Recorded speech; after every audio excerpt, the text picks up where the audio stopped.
What's going on, everybody? It's the We've been here talking about what is a phenomenon I kind of noticed recently. Some of my algorithms would come into the Flash TV show, in that how bad the writing was for the Flash CW show.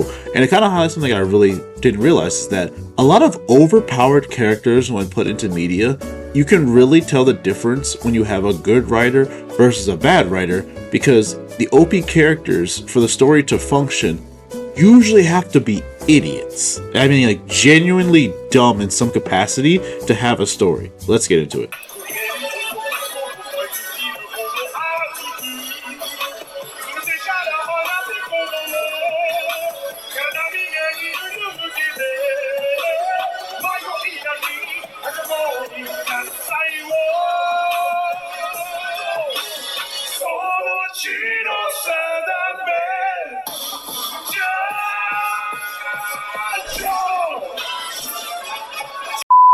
Now, what I mean by this is that characters who have these overpowered abilities, like I said, the Flash, Okuyasu from JoJo, Light Yagami, Sid Kagano, Anos Voldigold, and of course, Kurigama from Medaka Box. Inherent ability, as explained to us, or their set of skills that they have, means that almost nothing should be a challenge to them. Which means if you're going to have them be centerpieces in the story, either as main characters or partial antagonists, you have to write it in a way that makes perfect sense in order to be either a challenge or something that can be overcome. Because people talk about plot holes when a certain character has an overpowered ability, and therefore they, in theory, shouldn't lose, and they end up losing. People go plot hole. Now, when it comes to main characters or these side characters, I'll talk about Okuyasu for a little bit, and that is for those who have not watched JoJo Bizarre Adventure Part 4. Okuyasu has the hand, and what the hand does is that when it swipes with the power activated, it removes everything in that space from existence. Like, it's just gone. And he's even shown that he can use it to essentially teleport or bring people closer to him, because he's removing the space between them. Like, functionally speaking, the idea of removing space outright is a physical anomaly, but also the fact that because you can remove anything, he should be able to just one-tap people, stands, everything in his way, or strategically place people in a such that they can just get caught by this, and it's GG no re.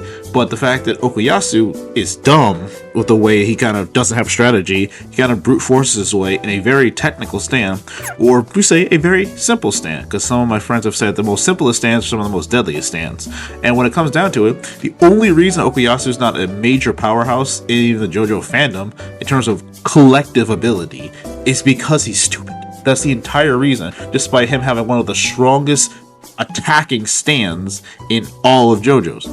Now, we look at someone like Light Yagami. A lot of people will say the reason why he lost is because he was dumb and his hubris. And I would say, yeah, he was dumb, because he had to be.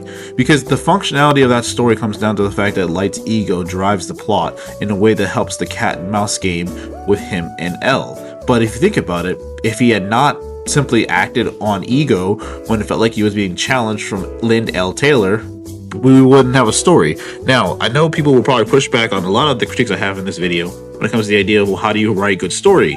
It's called take the time. Understand the kind of ability you give your characters and how you could write around that, as opposed to writing plot contrivances. Now, the way you could say when it comes to L and Light, I think that is still good writing. I do believe that the idea that playing to Light's ego, not in him kind of sense of grandiose and wanting to be above the ball, the idea of someone insulting him or his ability would cause him to snap.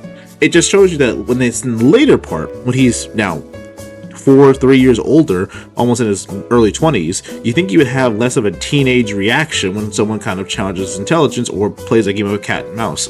Inherently, he had already won midway through Death Note. As soon as L was gone, he had won the battle and had no point of engaging in further issues, and really could have just run off into the sunset with the Death Note and done things on a more systematic and calculating manner.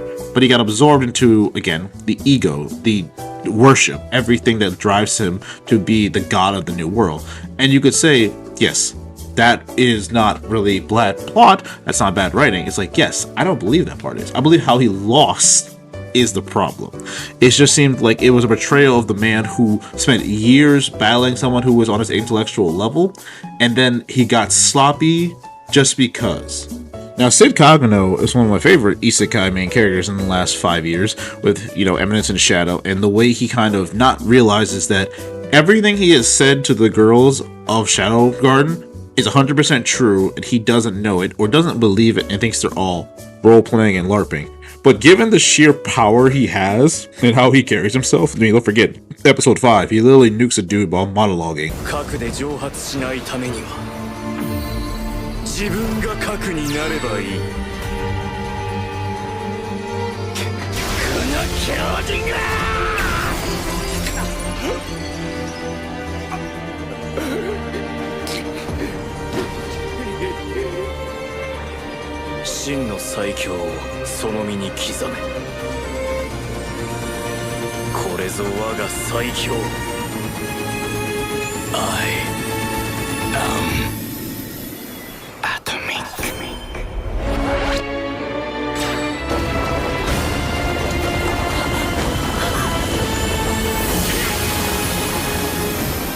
And of course he does some of his more showboaty antics and things I enjoy, but the point I'm making is that the way the story could be written in a way that he actually can solve some of the world's problems while fighting from the shadows, with the shadows, but also understand that every one of it's real. And you could say that's part of the running gag of the story. It's like, yes, but that doesn't make it good in that regard. I enjoy the show for the characters, like their theatrics, Delta, Omega, Alpha, all their styles, all their little quirks. It's great. The characters are amazing. When it comes to the actual story, I feel like we can leave a lot to be desired because we don't also give him a lot of great opponents. Because outside of him fighting Beatrix at the end of season 1, him fighting the Vampire Queen very early on in season 2, and then going at the end of season 2, we just kind of had him kind of dog walk the dude involving with the Kitsune girl, and it's like, we don't feel like that was a challenge. Like, I felt like there were some actual cool fight sequences between the Vampire Queen and Beatrix and the girl from the Knights. Give us more of that. Like, make Sid really feel like he's part of the world as opposed to now he's back home. And we gotta figure out like how that happened. And I've seen plenty of YouTube videos talking about Barry Allen's Flash when it comes to the CW show, and ultimately, yeah, they're just not good writers. And you could say the same when it comes to a lot of DC like live action shows, that when you add a character who has inherent broken abilities, you have to find a way to truly balance that. And that's why I think the best show out of the CW Arrowverse was definitely Arrow, because you also have some scenes of Supergirl where, for the most part, she shouldn't be struggling with either. She has super speed, she has super strength, reflexes, etc. We've seen comparisons, of course, to her cousin Superman and how he can react and feels things going around him. Inherently speaking, there are certain things that just aren't going to bother these characters. Like, non-speedsters should never be a problem for a speedster, and non-Kryptonians should not be a problem for a Kryptonian unless, like, for example, I think they're called the Dalmites from season 2 are relative to kind of physiology. That's called decent writing. Like, having another alien race very similar to Kryptonians, heck, even Tamaranians, like Starfire's people, are relatively to Kryptonians. That's the part where you can have great writing, but that's also primarily in the comics. You'll make a TV show about 23 episodes, about 42 minutes per episode, and you try to drag on a series and have some real stakes and plot, you're going to have to really dive into the minutiae of those characters and understand certain plot contrivances will just not be ignored by people who really understand the powers and abilities of those characters. And then you have Kurigama from Madoka Box, who Power of All Fiction being like, hey, that just doesn't exist anymore. It's one of the most cartoonish, like, playground abilities you could ever think about. Nope, I have a force field, your attack doesn't work on me. It's basically kind of how his ability works. It's just like, hey, what do you attack me with? Yeah, it doesn't exist anymore. So the idea that, while he lost to Madoka makes sense in the context of the writing for once, because we know what Madoka's ability is. And people will say, is that not plot armor like you were complaining about earlier? It's like, no, because before leading up to this character's reveal and his power at all, we all had a fundamental understanding about how Madoka's power works. Madoka has always had the ability to copy and be better at an ability that other people are using when she fights them, and her ability to just stack on abilities thanks to her abnormality, a perfect student. It just comes down to that pretense, or as you call it, foreshadowing, to how her ability works to explain why she was able to overcome a clear, overpowered character, as opposed to other times where we have the flip side, characters like Anos Voldigold and Einzulgon, who are overpowered from the very start, and we love those characters again with their personality. And I would say the story, of course, of Overlord is only better because Misfit Demon Academy only has 2 seasons. We don't really know how far they could really go. Similarly, Rimuru is only going to be season 4. And when it comes down to it, these are all overpowered characters that do things very differently, and the level of intelligence that is shown by them varies. And that's what I'm saying, is that we can know that the main character will win a fight or win a battle, but not knowing how is kind of the enjoyment part. Like, we can know that main characters usually win. It's more of a shock when they don't. That's what makes those certain moments memorable. But the idea is that, like, when they're thinking about their moves and how they move through the story, you have to understand that at a certain point, a smarter person with those same abilities would have way less trouble.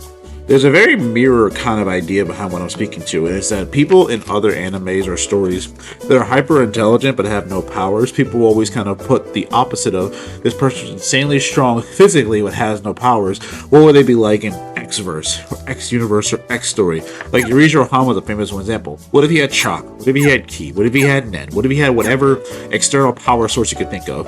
How much more of a menace society would he be?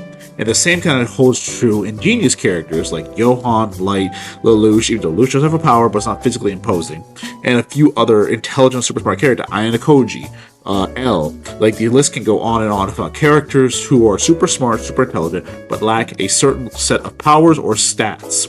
And I think this kind of speaks to the idea is that how good of a story could you have someone with a super smart, super intelligent character, but also has an insane ability or an insane set of powers? What kind of show or story would we get? I know at some point in time, there's going to be a writer who can come along and make that story. A story about an overpowered or amazingly strong character who's also very intelligent and handles most situations that aren't an actual challenge to them. Things that would be trivial for their abilities as such, and craft more character interactions and opponents that match a level of either the intellect or the power set. Because you can challenge a character with OP abilities if you give them against another OP person, then that becomes the idea of intelligence matter, a chess game. Kind of the way JoJo does it when it comes to how these insane powers and abilities for stands, and you have to overcome them, especially when you just figure out what they do in the moment, versus certain stands that just outright can beat anyone who doesn't have plot armor. So hopefully you guys enjoy this video and you can give me more and more ideas of kind of things in anime or stories you would like to be talked about more. And otherwise, GG's guys.